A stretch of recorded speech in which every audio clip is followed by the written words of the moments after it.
अथैकविंशः सर्गः।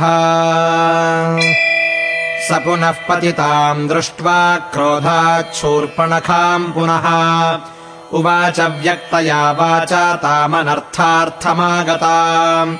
मया त्विदानीम् शूरास्ते राक्षसाः पिशिताशनाः त्वत्प्रियार्थम् विनिर्दिष्टाः किमर्थम् रुद्यते पुनः।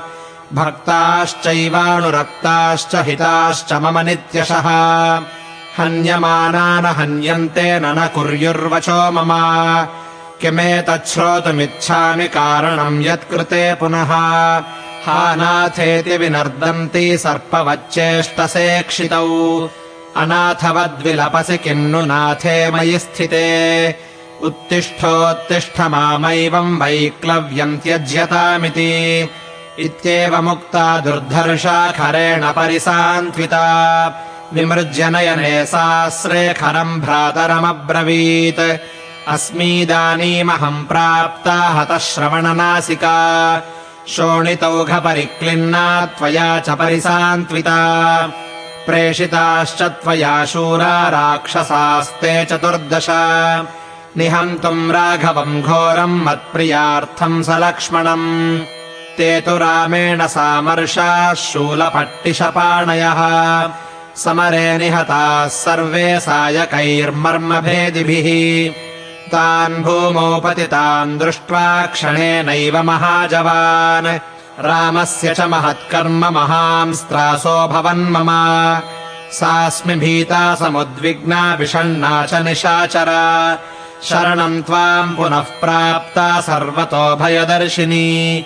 विषादनक्राध्युषिते परित्रासोर्मिमालिनी किम् माम् न त्रायसे मग्नाम् विपुले शोकसागरे। एते च निहता भूमौ रामेण निशितैः शरैः ये च मे पदवीम् प्राप्ता राक्षसाः पिशिताशनाः। मयि ते यद्यनुक्रोशो यदि रक्षःसु तेषु च रामेण यदि शक्तिस्ते तेजो वास्ति निशाचरा।